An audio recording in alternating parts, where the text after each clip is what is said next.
पालघर जव्हार प्रकल्प विभागाच्या चास आश्रमशाळा येथे शुक्रवारी एक अनोखा प्रकार घडला आहे। इयत्ता 8वीत शिकत असलेला कुमार सुविदास शंकर जाधव हा मुलगा शुक्रवारी रात्री गाढ झोपेत असताना अज्ञात टवाळखोर पोरांकडून रात्रीच्या वेळेस त्याच्या डोक्यातील केस व डोळ्यांच्या भुवया ब्लेडच्या साहाय्याने काढण्यात आल्या।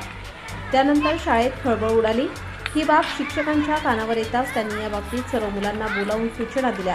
त्यानंतर 2 दिवस ढकलून सोमवारी रात्री कुमार शक्तिमान शिवराम सोरे या विद्यार्थ्याच्या डोक्यातील केस ब्लेडच्या साहाय्याने कापण्यात आले असून या 2 विचित्र घटना घडल्यामुळे वसतिगृहातील विद्यार्थ्यांमध्ये व पालकांमध्ये भीतीचे वातावरण निर्माण झाले आहे।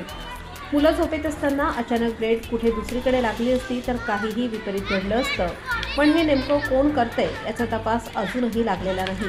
त्यामुळे शिक्षकांमध्ये, विद्यार्थ्यांमध्ये व पालकांमध्ये चिंतेचा भाग निर्माण झाला आहे। असे असतानाही आजवर याकडे कोणीही लक्ष द्यायला तयार नाही, हे येथील विद्यार्थ्यांचे दुर्दैव।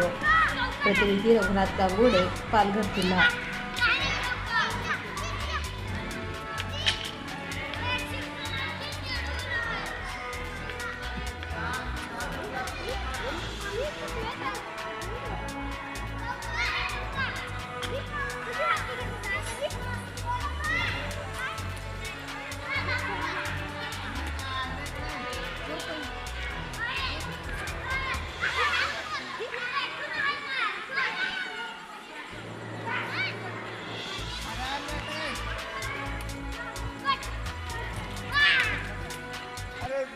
ताज्या व महत्त्वाच्या बातम्या बघण्यासाठी प्ले स्टोअरवर जा, प्रबलभूमी ॲप डाउनलोड करा व या धावपळीच्या जीवनात अपडेट रहा।